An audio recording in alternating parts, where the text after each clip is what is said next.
بسم الله الرحمن الرحيم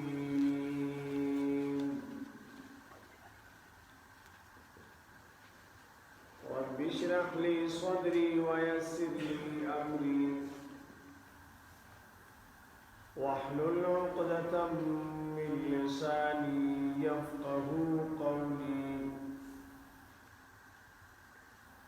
سبحانك لا علم لنا إلا ما علمتنا إنك أنت العليم الحكيم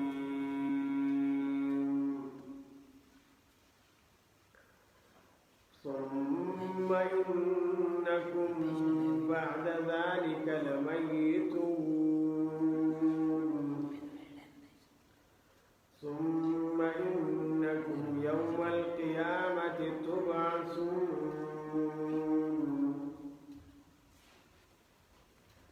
ولقد خلقنا فوقكم 7 طرائق وما كنا عن الخلق غافلين وأنزلنا من السماء ماء بقدر فأسكناه في الأرض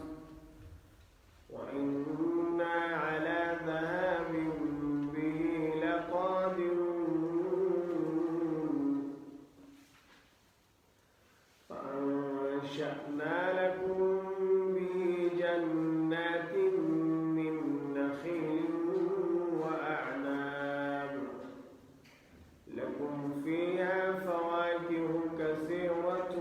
ومنها تأكلون وشجرة تخرج من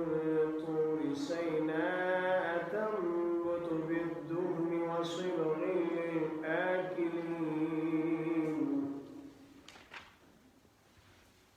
ولا سمسي بارا أطل سمسي بارا سورة المؤمنون آية نمبر 15 ثم بیا انکم یقینا تاسو بعد ذلك رسل درینا لمیتون خامخام رکیدو کی ثم انکم بیا یقینا تاسو یوم القیامت پرد قیامت تبعثون را پاس ولیکے گئے با ولقد خلقنا فوقکم او خامخا یقینا پیدا کړی دی مونږه فوقکم لپاس استاسنا 7 واسماننا طرائق پر لباندی وما كنا او نیو مونږه عن الخلق غافلین د پیدایشنا نا خبر وأنزلنا ونازل منغا من السماء داسمانا ماء بقدر فانداز باند فاسكناه في الأرض فساتهم دغوبون را بزمككي وإنا أو يقين المنغا على ذهاب به فبوتلنو دغوبو باند لقادرون خامخا طاقت لرکیو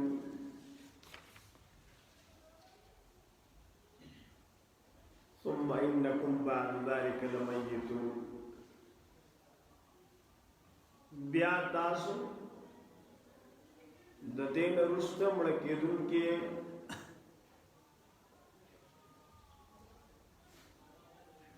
او بیا د قیامت پر ورځ را پاتېږئ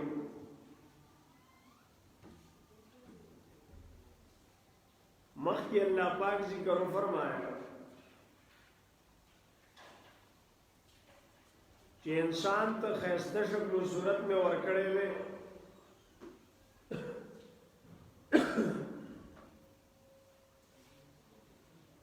انسان کلا اللہ پاک دا پیدائش ارادہ فرمائی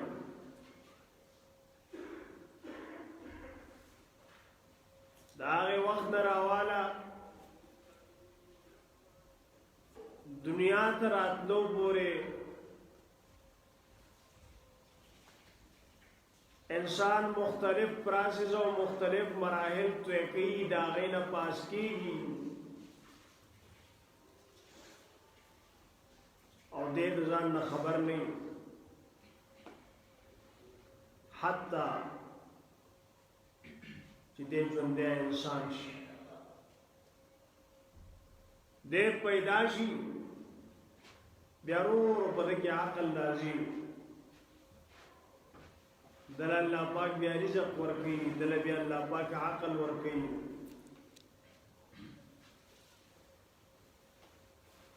فرمایي انسان به پیدا کړ نطفه و تلوي خوري بیا د یې ټوټه شو تلوي خوري بیا د وخت ټوټه شو بیا غینه وخه نه اډو کې جوړ شو اډو کې باندې بیا وخه راغله بیا دې په بهترین شکل کې تیار شو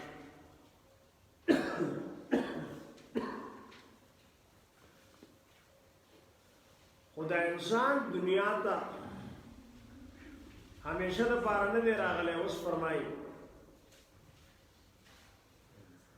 ثم انکم بیا یقینا تاسو بعد ذالک رستو دینا لمیتون خام لگیدون کی ویئی ثم بیا انکم یقینا تاسو یوم القیامت پورد قیامت باندی تبعثون دا پاس ولے کی گئی با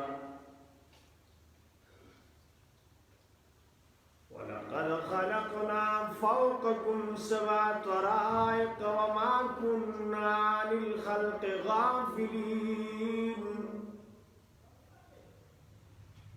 مخی ذکر شو تذکیری انفسی یادگیرنا ورکول د انسان د ذات مبارک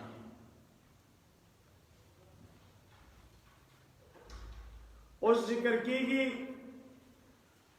تذکیر آفاقی تذکیر علوی یا تذکیر آفاقی دایوشی انسان در زخکاری برا مخلوق کے اسمان وغیرہ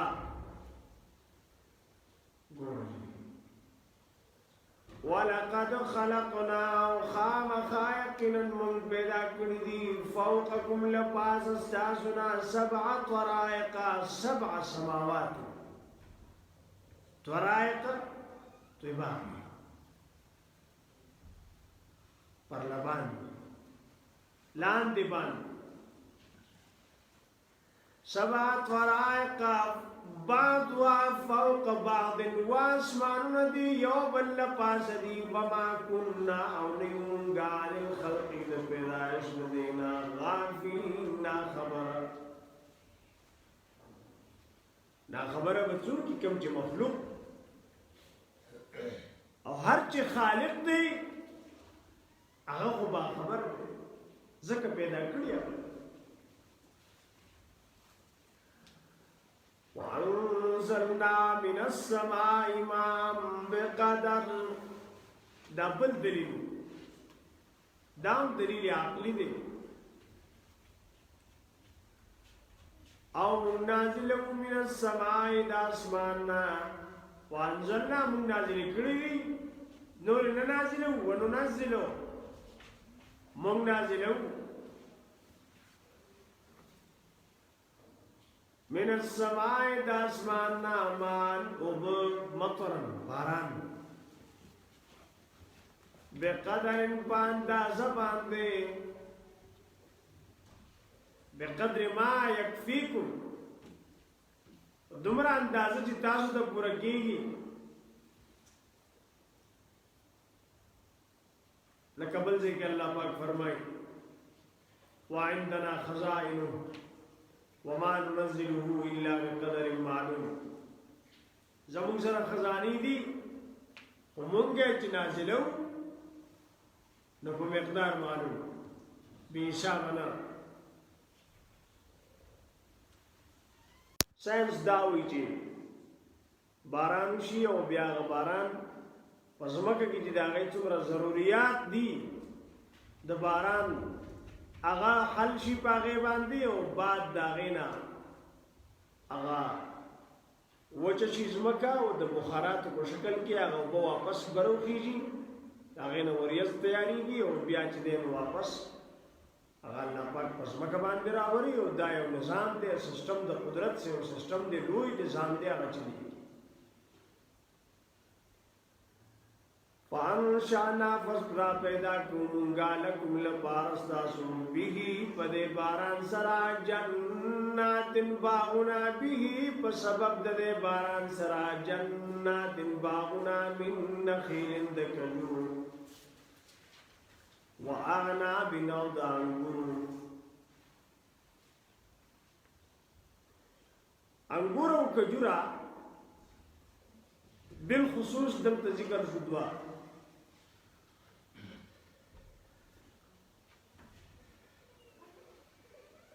داغه وجه دا ده چې انګور او کجوره داسې خوراک دي چې دا غذا دا باقاعده روټۍ کار ورکوي کجوره او انګور کې غذایت او صرف چې خوند ته خلک اخلي هغې ته فواکه وي ګوره لکم لپارستاسو فیا پدی کی فواکیو میوی دی کثیرتون دیری صرف کجورا و انگور نه کثیرتون دنیا قسمو نبی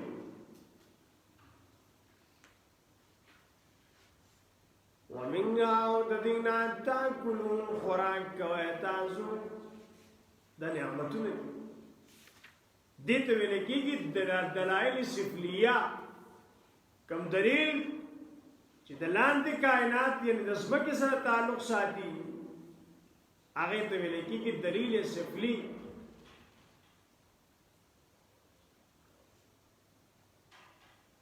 وَشَجَرَةً تَخْرُجُ مِن طُورِ سَيْنَاءَ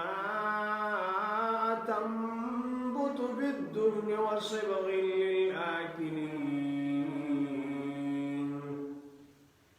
وَشَجَرَةً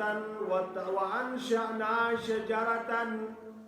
اللہ تعالیٰ فرمائی من پیدا کرے دا ونا تخرجو چروزی تنبتو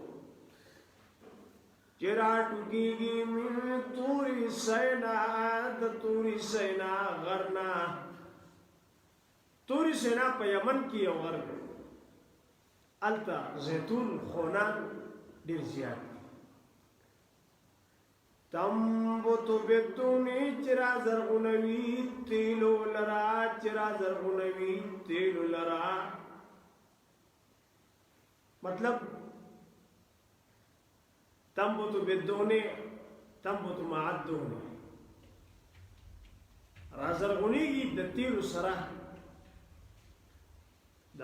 داون را زرغنیگی تیل پکی اگر ډېرې فائدې ته اشاره کوي د تیل چې په دې کې ډېر مفید شی چې د هغه تیل زیتون کې مختلف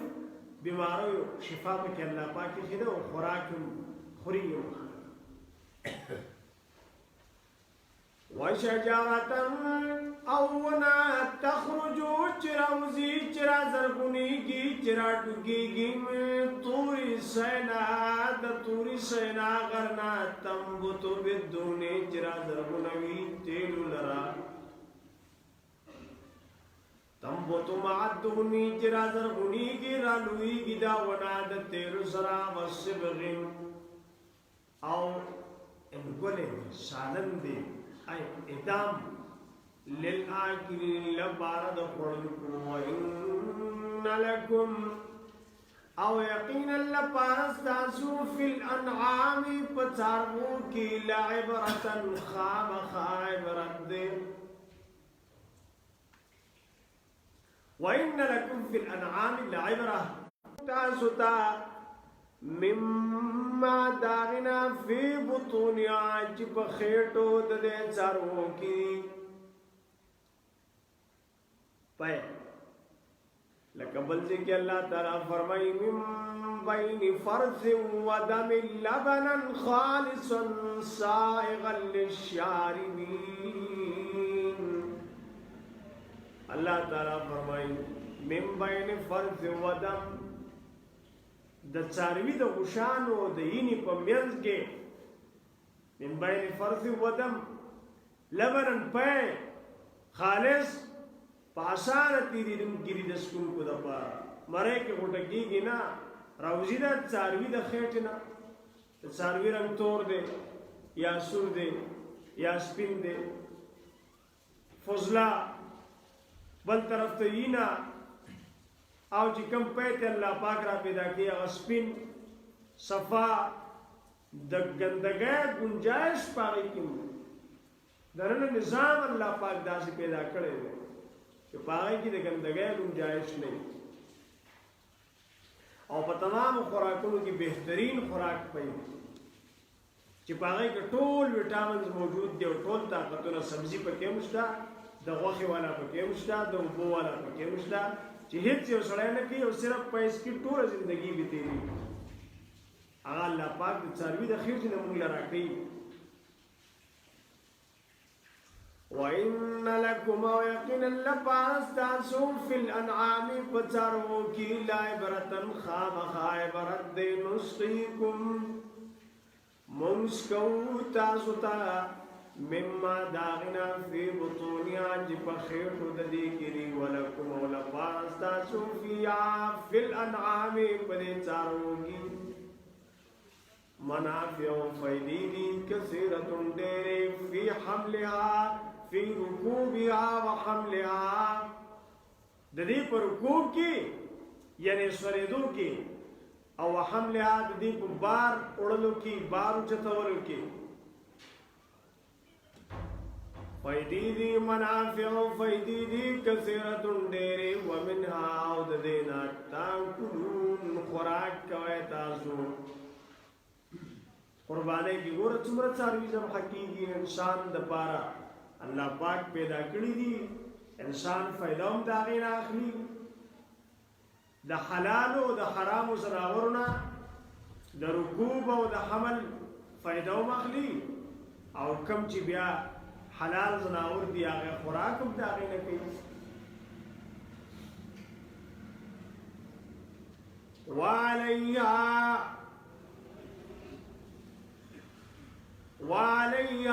پدی چارو باندے فی البر وچوب کی وعلى الفلک او پکشتو باندے على السفن فی البحر پکشتو باندے بسمندر کی تحملون سور لکویتاسو تسافرون سفر کویتاسو لکبل ذکی اللہ تعالیٰ فرمائی وَتَحْمِلُوا أَثْقَالَكُمْ إِلَى بَلَدٍ لَمْ تَكُونُوا بَالِغِيهِ إِلَّا بِشِقِّ الْأَنفُسِ ستاسو داسې کلو ته او داسې علاقو ته ستاسو بوجونه او بارونه وړي اوچتوي لم تکونوا بالغیه تاسو هغې ته نشئ رسولی الا بشق الانفس مګر د ځان د نفس په تکلیف سره